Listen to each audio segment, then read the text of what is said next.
escalation strategy, with both sides targeting key energy, infra, oil fields, refineries, and also gas hubs. After Israel strikes on Iran's South Pars gas field, Tehran retaliated. They hit Qatar and also Israeli infra. Now, what's interesting, viewers, is that after Israel attacked Iran's South Pars gas field, Donald Trump took to social media, distanced himself from the attack, stating that he had no knowledge of the attack. In a late-night presser, it was the Israeli Prime Minister who has confirmed that Israel acted alone in striking Iran's gas fields amidst growing questions over coordination with the US. He's also indicated that further attacks were held back following a request from US President Donald Trump. Well, I'll say two things. Fact number one, Israel acted alone against the Slawiya gas compound. Fact number two, President Trump asked us to hold off on future attacks, and we're holding out. Rishabh, these are very interesting statements which have come from the side of Netanyahu. Interesting that Netanyahu now says that Trump had asked him now to hold off attacks, and saying that we requested, we respect the US and we respect, obviously, this sort of request which has been made by the US. How are we to read the statements by the Israeli Prime Minister? Is it really possible that Israel is acting in a unilateral way and the US has no knowledge? And if that is the case, can we really take Donald Trump's claim at face value when he says, I've asked Israel to hold off attacks temporarily? Why will Israel listen to them this time around then? Well, we need to understand, Sagarika, what's happening. For Israel, it's a do or die moment. If not now, Iran would never be tamed in, quote unquote, tamed, and it's not our word, it is something that Israeli experts talk about.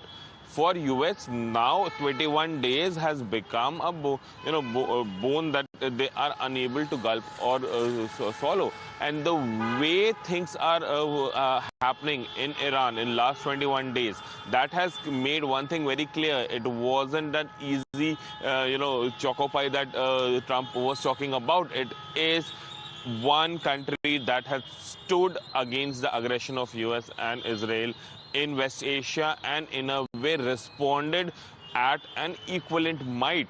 Now, there are visible cracks that we are seeing. Why would you have Netanyahu address an international press conference the day Donald Trump came up with that post? Only yesterday, Sagarika, we both were only discussing part 1 and part 2 of the Truth Social post of Donald Trump. How Donald Trump has, in a way, thrown Israel under the bus after the attack in South Pars, and how things have unfolded since then. In last 18 hours, we have seen statements coming in from Secretary of War Pete Hegseth.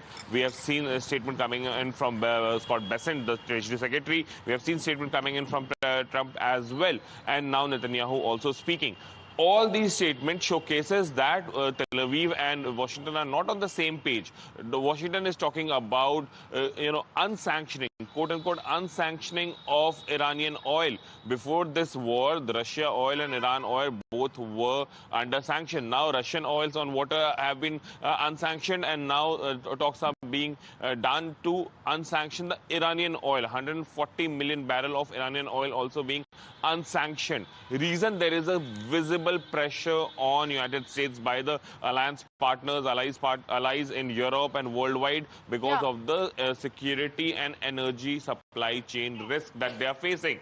For Israel, things are different. Israel does not want this to die down right now. They want to take it forward and achieve. Oh yes, listening to Netanyahu, he certainly wants to take it forward. In fact, going to the extent of saying that we can even, look into the aspects of boots on ground. Is it feasible? Is it not? We'll be discussing all of that and more. But first, sticking to obviously the point at hand. Rishabh, stay with us because, viewers, Israeli Prime Minister also has dismissed reports claiming that Israel never dragged the United States into war. He had made a very interesting statement saying that, do you think Trump is a man who can be made to do anything he's asked to? So he's denied the war push claims, says that we did not mislead, did not drag the US into war.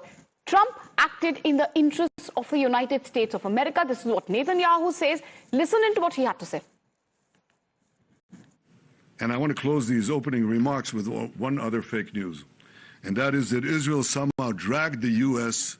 into a conflict with Iran. Does anyone really think that someone can tell President Trump what to do? Come on. President Trump always makes his decisions on what he thinks is good for America, and may I add, I think what is also good for future generations. Together in close coordination with President Trump, close coordination between America and Israel, our militaries, our intelligence services, we're achieving goals in lightning speed. But I want to say another word. It's been said that for 40 years, I've been saying that Iran is a danger to Israel and a danger to the world. That is true. You know who else said that? President Trump. Right before his second term, before he was reelected, I went to see him in Mar-a-Lago. The first thing he said to me was, Bibi, we've got to make sure that Iran doesn't have nuclear weapons. He said that to me. I didn't say it to him. He didn't need any convincing there either. And viewers, Donald Trump also has spoken out and said that Israel won't attack energy infra, going on once again to reiterate that we've told Israel not to attack the energy infra. So that is a big statement coming in from Donald Trump. Apologies, we'd like to obviously highlight what Trump said. Trump said on fuel infra, Trump going on to say that Israel won't attack energy infra, and going on to say that I've told Israel not to attack the energy infra. Rishabh is live with us on this part as well. Rishabh, oil refineries on target, and now we have a big statement coming in from Donald Trump. He seems to be reiterating, what he had said more or less earlier. This is obviously a day after Israel targeted the world's largest natural gas reserve, and it sent ripples in the global markets. Now, at this point of time, when Trump says that we are not going to ask Israel, or we've asked Israel rather, not to attack any other energy infra, what do we expect next?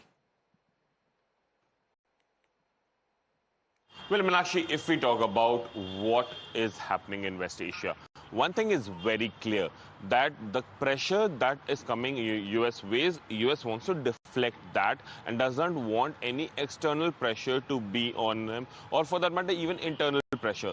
If the gas prices go up, if the fuel prices go up, there will be pressure on Donald Trump and his administration to stop this war, or there would be questions on Donald Trump administration for the motive or objective to go in this war, because the visible objectives that there will be a regime change, democracy will be brought in, Iran would be on its knees within hours of invasion, that all has definitely not been achieved. So, Meenakshi, now what we're given to understand is that, by making these statements that oil refineries will not be attacked, gas reserves will not be touched, or refineries will not be attacked by, in any case, anywhere in West Asia, it's not de-escalation. It is basically telling your allies that we do understand your prospect.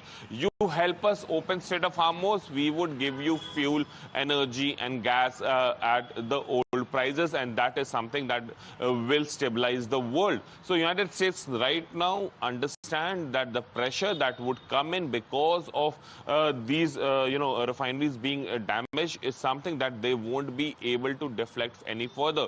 Only yesterday, when the Qatar South Pass site was attacked, now it's being said that 17% of the facility has been damaged. It would take about 3 to 5 years for them to rebuild it.